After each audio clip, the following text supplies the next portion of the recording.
है। अब अगला चैप्टर आपका क्या होने वाला है, ध्रुवण, पोलराइजेशन, ठीक है ना, प्रकाश का ध्रुवण। चैप्टर डाल दो।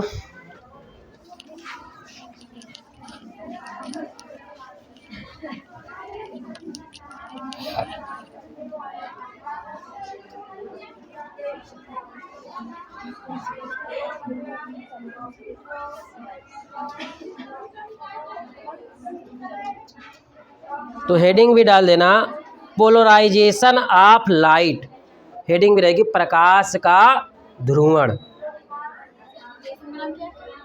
प्रकाश का ध्रुवण चैप्टर भी है, सिर्फ ध्रुवण भी डाल सकते हो, ठीक है।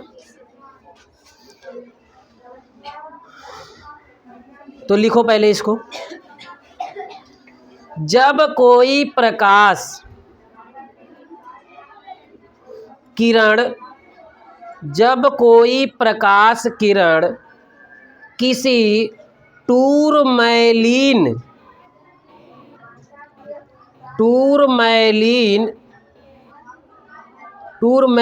हाँ या कैल्साइड,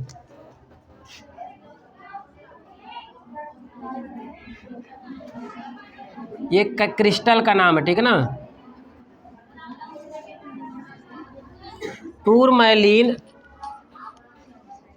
या कैल्साइड क्रिस्टल पर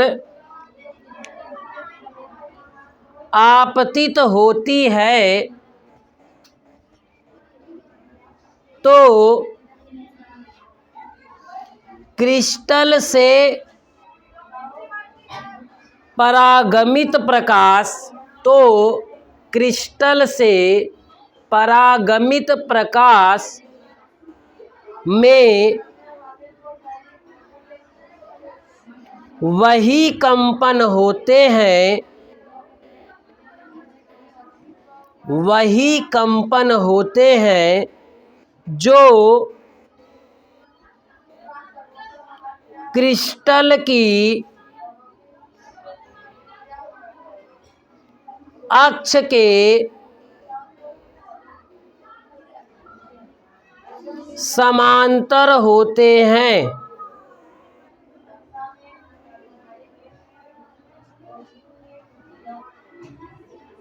क्रिस्टल की अक्ष के समांतर होते हैं, बाकी कंपन क्रिस्टल द्वारा रोक लिए जाते हैं, बाकी कंपन क्रिस्टल द्वारा रोक लिए जाते हैं। इस निर्गत प्रकाश में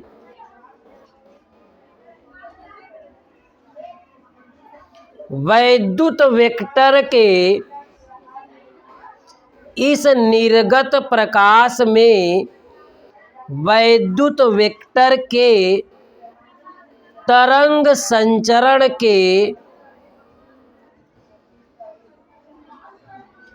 लंबवत तल में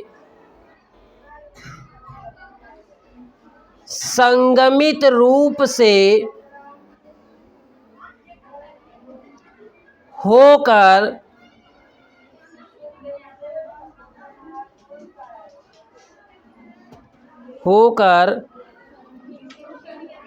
केवल एक ही दिशा में होते हैं,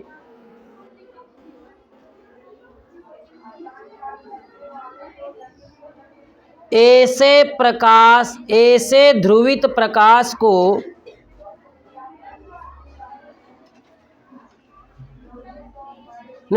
ऐसे प्रकाश को ध्रुवित प्रकाश, ऐसे प्रकाश को ध्रुवित प्रकाश तथा यह घटना प्रकाश का ध्रुवण कहलाती है।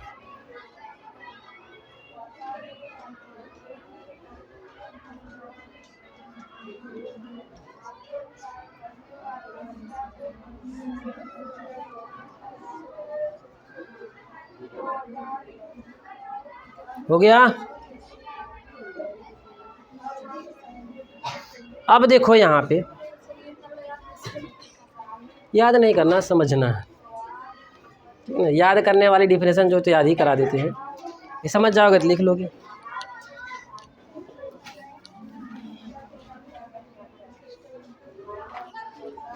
देखो यहाँ पे ये क्या बोले, टूरमैलिन या कैल्साइट का क्रिस्टल, ठीक है ना। अब मान लो क्रिस्टल मतलब कोई ठोस पदार्थ होगा, ऐसा समझ लो। क्रिस्टल क्या हो सकता है, कोई ठोस पदार्थ होगा।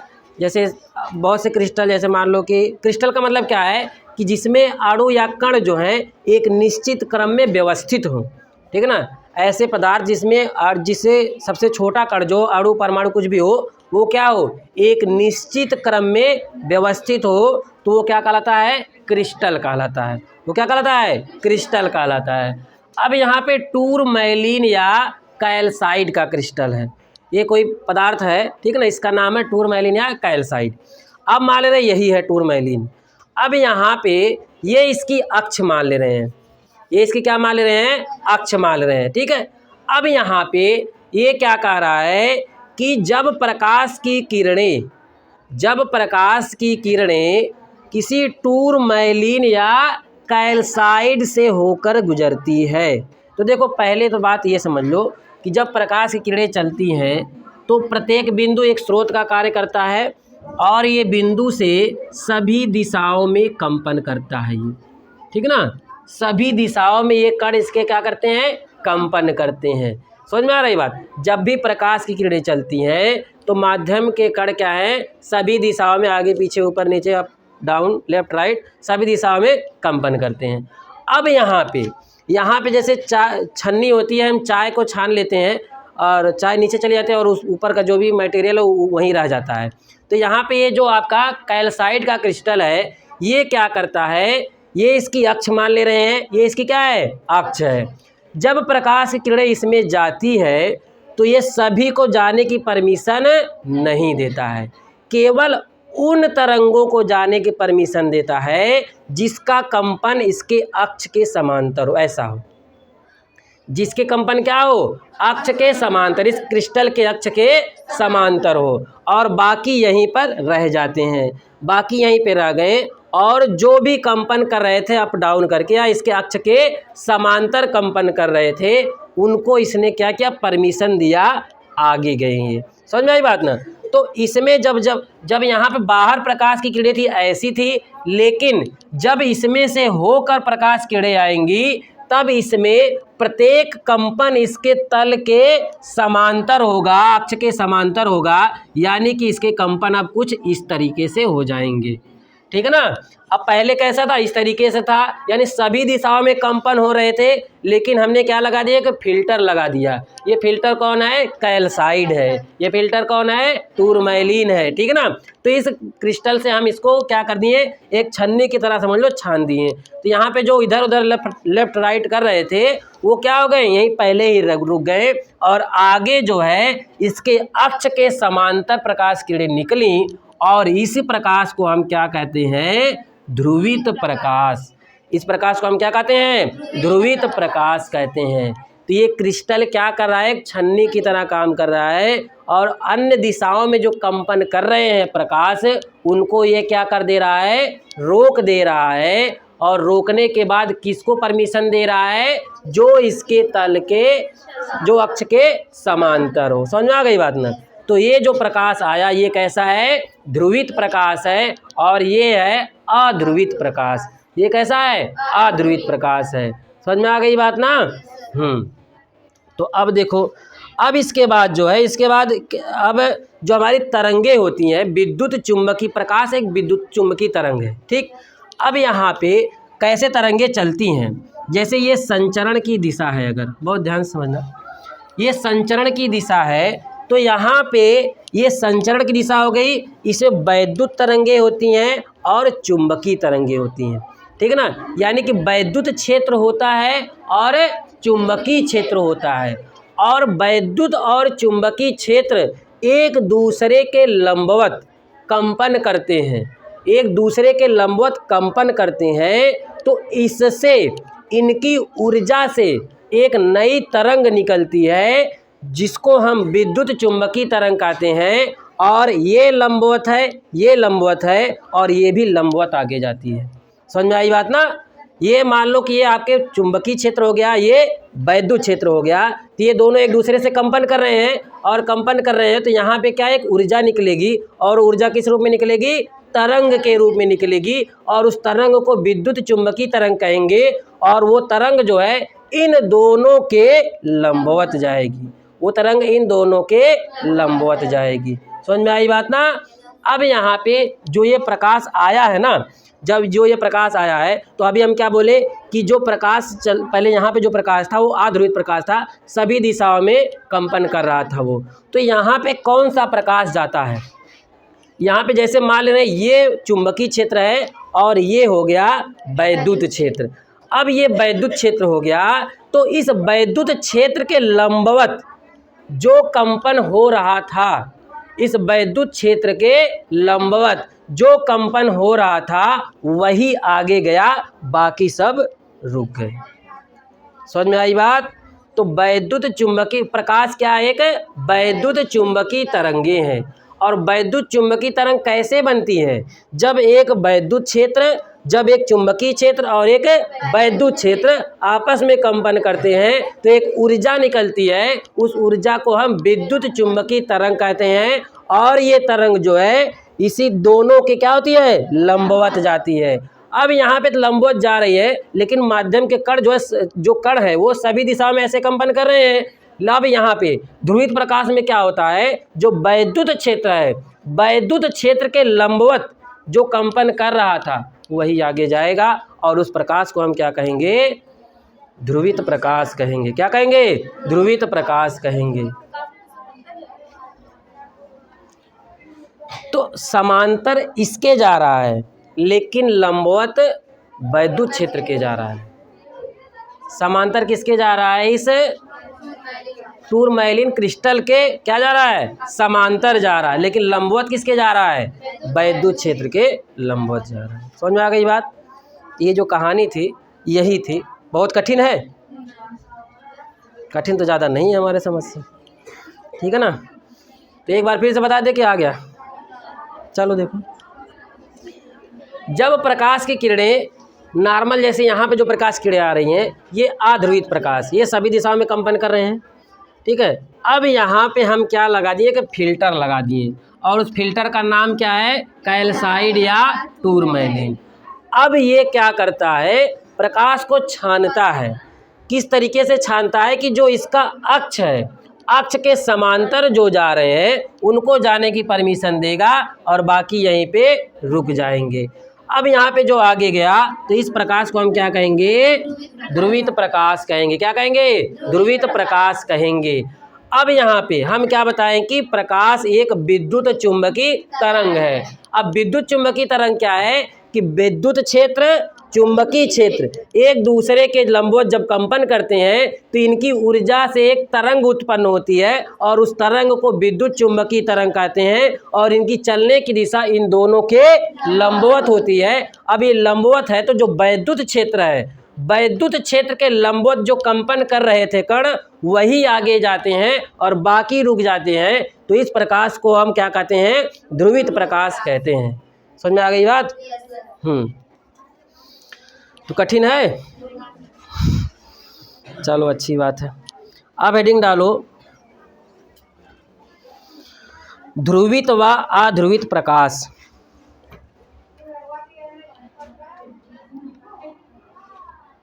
जिसमें पहला डाल दोगे अध्रुवित प्रकाश, अनपोलराइज्ड लाइट, अनपोलराइज्ड लाइट हो गया।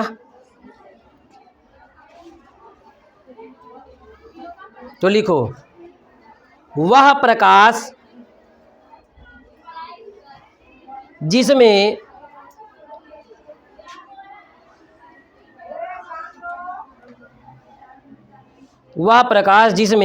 वैद्युत वेक्टर के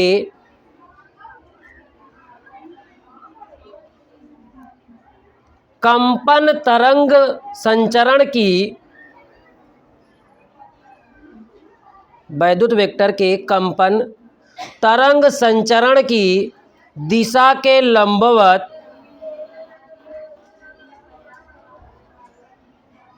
तल में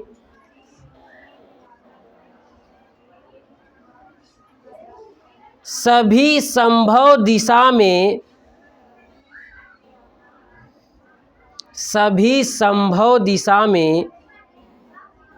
सममित रूप से होता है।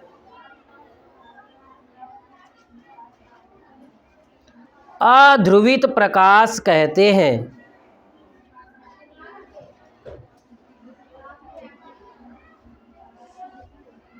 अध्रुवित प्रकाश कहते हैं। इसे स्टार से प्रदर्शित करते हैं। ऐसा स्टार बना लेना। स्टार मतलब यहाँ क्या है, सभी दिशाओं में प्रकाश की किरणें जा रही है, इसका मतलब ये होगा। ठीक है ना।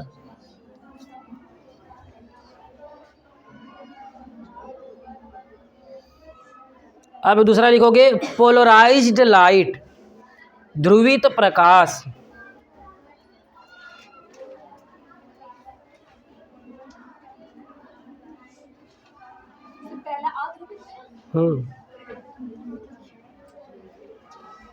हो गया। तो वह प्रकाश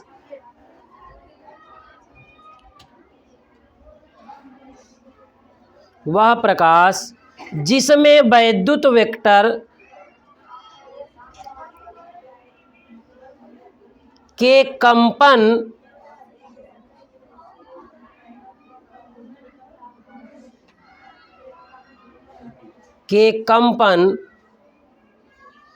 तरंग संचरण की दिशा में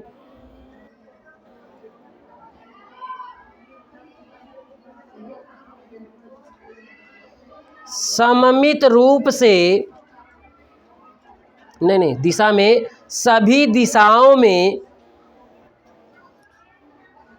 संचरण की दिशा में सभी दिशाओं में सममित रूप से ना होकर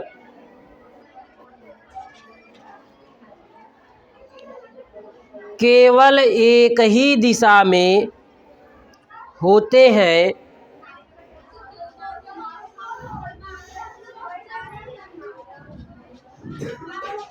ध्रुवित प्रकाश कहलाता है।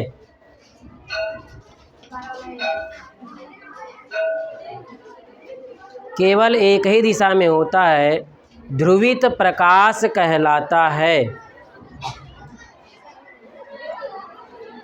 हो गया। लिख लो, थोड़ा सा और लिख लो, उस लाइन को छोड़ के लिखना। यदि वैद्युत वेक्टर के कंपन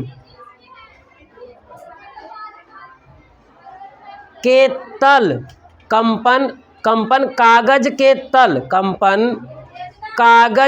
तल के समांतर हों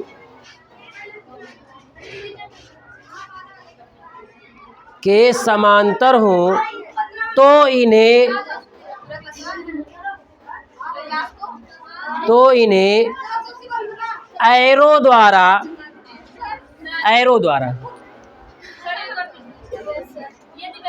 यदि वैद्युत वेक्टर के कंपन कागज के तल के समांतर हों तो इन्हें एरो द्वारा, और यदि कागज के तल के लंबवत हों